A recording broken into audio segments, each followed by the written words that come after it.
Wakwayo ngima makare ne nyithindo kaachiel koda minegi wadhi nyime kama gedo mar apaya mar Rironi-Mau Summit mane osing chakruok mare kod jatend piny William Ruto giko dwe mar 11 higani osechakore kendo igeno ni obiro rumo kochopo higa mar 2027. Apaya ni matudo Nairobi kod gwenge mag imbo mar Kenya, Kenya kod pinje mag Afrika ma ugwe okawo maromo dola bilion 1.4 igeno ni odhi kelo fungruok mar dongruok mar geche e apaya kod duoko piny kwan mar ji mawito ngimagi.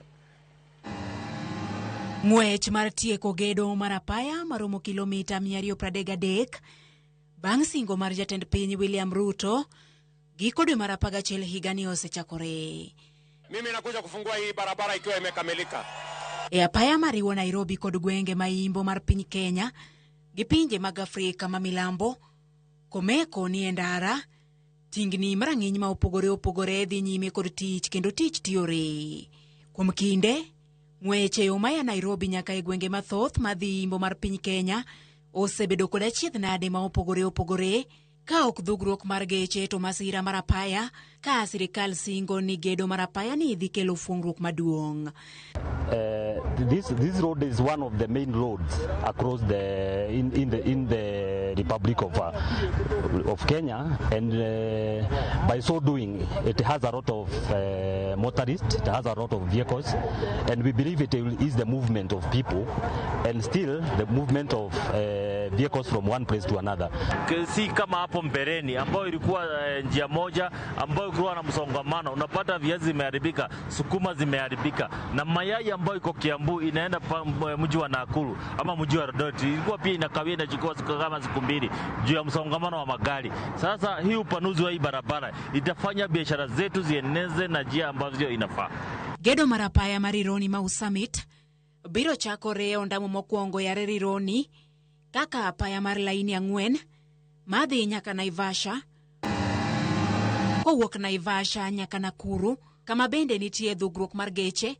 Apaya no biro bedo kod laini 6 e apaya madhi kod maduogo. Koa e boma ma Nakuru nyaka Mau Summit, ndara ni biro dok nyaka e laini 4 e apaya madhi kod maduogo. From February, we'll be having 12 gangs from both concessionaires to ensure that we deliver the road by April, May 2027. A lot of work is in mobilization of equipment, the sites for the equipment, and getting the contractors on site. Yoni dhi gerie kidienje ariyo, kidieny ma okuongo kambi mar China Road kod Bridge Corporation ka achiel kod NSSF biro kawo maromo dola milion 863 kochakore Rironi kokalo Naivasha nyaka Gilgil, kama chielo biro mako Rironi Mai nyaka Naivasha. Kidieny mar ariyo biro bedo mar kambi Shandong High Speed Road kod Bridge International.